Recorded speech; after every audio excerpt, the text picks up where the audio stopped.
everyone. It's Michelle Klippert and Michelle Keltz, the two Michelles here at the real estate store in Montrose, Colorado. And we have a little discussion on Real Talk for Real Estate. Yes, we do. So there was actually an article on this, and the title of our talk is The 5 Senses of Selling a Home.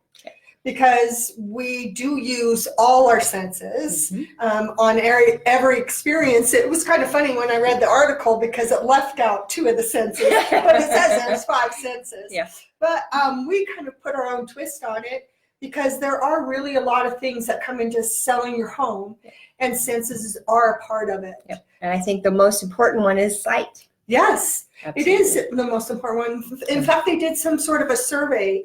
3 out of 4 agents will tell you that the #1 thing on the sight issue is cleanliness of the home. Yes. Cleanliness, it's organization. A big deal. Yeah. Nobody wants to walk into a house that's dirty or cluttered you got to feel comfortable. And so if there's a lot of dirt or cat hair or just whatever, clutter, it kind of brings more of attention about you. And you don't want to bring your buyers into that house with that situation. You want them to be comfortable and feel relaxed so they can take their time and look. And I think that even it goes to the outside of the house, Michelle. I mean, like curb appeal has so much. I mean, even before we even walk in the house, we have a sight situation for our senses. Is it inviting? The entryways, does it have like I don't know, spider webs all over it or whatever that we forget because maybe we go in the garage all the time and we don't go in the front door. But it really is. It's like trying to invite, and probably one of the cheapest ways that you can change that experience for a buyer is actually cleaning the house, right? And everybody's sense of clean is a little different than others. True. I mean, we know that. But some of it is really sight-based. So cleaning is one of them, but sight-based could even go into colors. Sometimes bright colors are a big turnoff to people.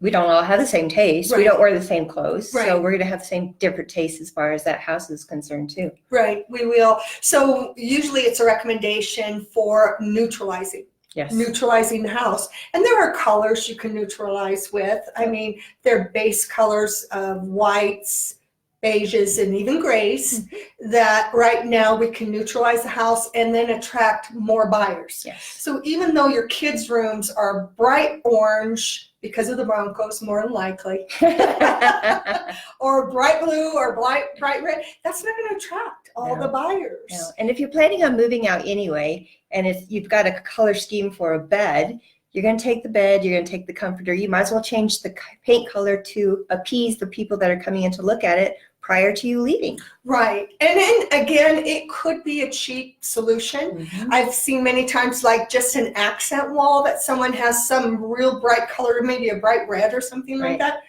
You know, $20 in a can of paint goes a long way. Goes a long way of changing that whole thing. I mean, it's the whole feeling. You will walk in and be a different person. Another thing on site, and we usually have it when we talk to our sellers, might be like organization of the room. Now you said organization, but one might be in, does that room make sense?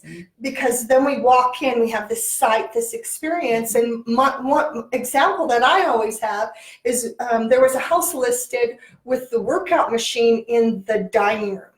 Like a workout. It was a workout. So when you walked in, you were like, really, your brain's confused, your sight's confused. It's like, what is this room for? Is it really a workout room or is it a dining room? Right. And so it's the discussion of how many people would use it as a workout room. So is that a turnoff? Or would you need to take your workout stuff maybe in the garage or in a different room that you actually felt like, okay, I have a dining room here. You know, it's something that's very different.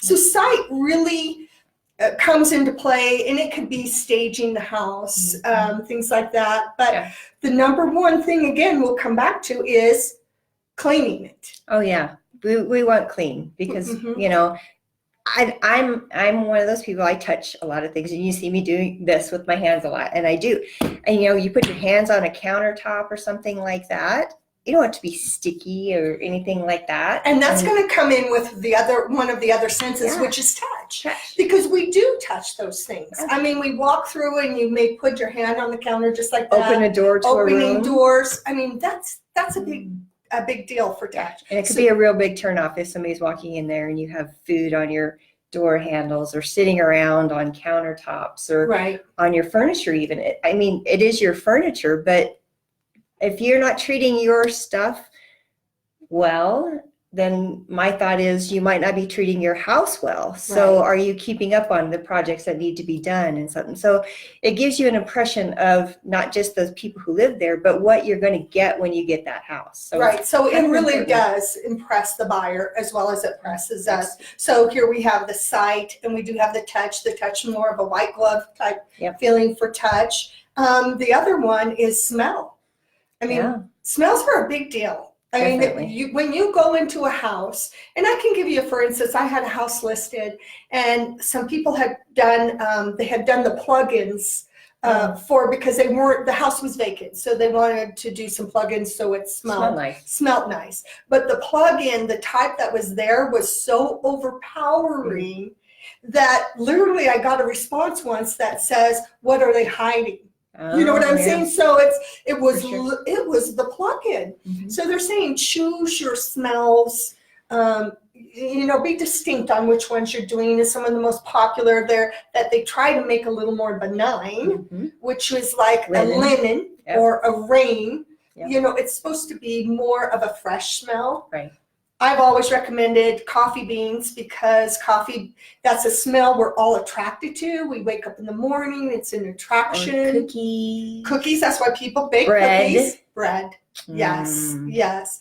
But two is making sure that we have certain smells that not cover something, but don't enhance. Like if you walk in and you smell water or you smell that type of thing, you know that there's an issue you must address. So smells are really going to go a long way when we're showing the house. Pets are another one you need to be careful of. Not everybody likes pets. Not everybody can handle a pet. A lot of people are allergic to different pets, cats and dogs. And so hiding that part of your lifestyle with the cats and dogs, especially if they live inside, hide that stuff in a closet or put it away or put it in the garage so that smell's not there, because that may be a huge turnoff for somebody else. And there are two things, and I know the number one and two things, and it is about smell that turns off a buyer. Is one is cigarette smoke, and number two is cat litter boxes. And so, I mean, people, if you do smoke, please smoke outside. It gets into everything, walls, and so you may turn around a buyer instantly off that one sense because it takes them back. And I don't care who you are. If you have a cat litter, I don't care if you're the cleanest person in all the world and you have a cat litter box in the living room. The first thing my buyers always say to me, whether they smell it or not, because it's both a visual, is they say it smells like cat pee. It smells like cat pee in there. They say it every time. So why don't we put that litter box somewhere else? And they do have the covers for them. You can put them in the garage. So it's definitely a sense that we need to be careful of for selling the home. And it's easy fixes. Easy fixes. Making sure your candles are not too strong. People have, like you said, allergies, things like that. And you get those smells in there. And like when you walk into some like a real perfume center, I mean, you can't even stay there that long. So especially pregnant people and older people seem to be really sensitive to that kind of thing. So make sure that you're appealing your house to everybody. So not too strong, maybe just a little bit was helpful. Get rid of this negative stuff so that we don't have to deal with that. I agree. For sure. The other is hearing. There are things we had a good conversation about this today. There are things that you hear in the house, and one of them is if you're trying to sell your home and maybe you're on a major street. Now we know that there's going to be cars out there, but why keep all the doors and windows open so you're hearing that traffic? Let the buyer walk outside and realize the traffic. But what I think they really need to know is, can you hear it in the house? So, and if the windows are open, you're going to. But if it's closed up, which in the evenings when you're home, most of the time, unless it's summertime, you have the windows closed. So I don't want to know that if my windows are open all summer that I'm going to hear traffic. I'd rather know that I can be home and there's traffic, but I don't hear it. Right. Because that's what I'm going to be more interested in. Is when can I hear that and when can I not hear Yeah. that? And that may even go a long ways with barking dogs and things like that, guys. I mean, that can turn off a buyer.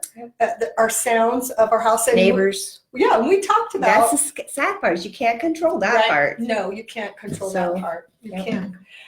We talked about music. Yeah. Never done the music part. So I said, I've always done that music.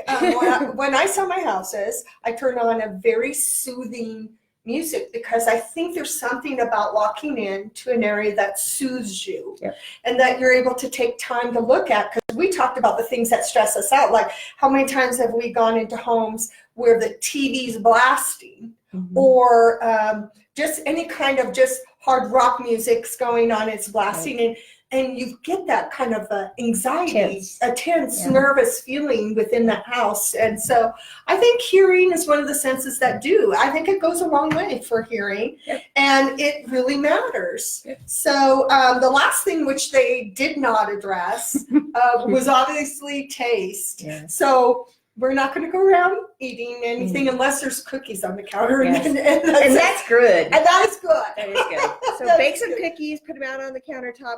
Please enjoy. Please enjoy. Yeah, put a little sign. Please enjoy. That goes a long way. You're walking out with a good taste in your mouth, right? So the last thing I said, do everything in good taste. There you go. That's the taste part. We'll put that in for selling your house.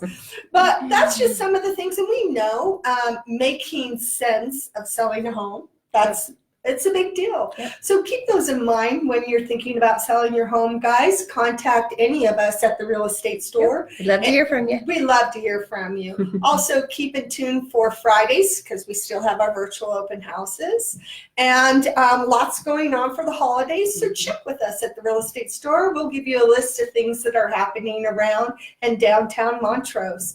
I want to thank you on behalf of Michelle and I for you coming to visit with us, as well as leave your comments so that we know your thoughts on the 5 senses for selling your home. Awesome. Thanks, everybody. We'll see you next time.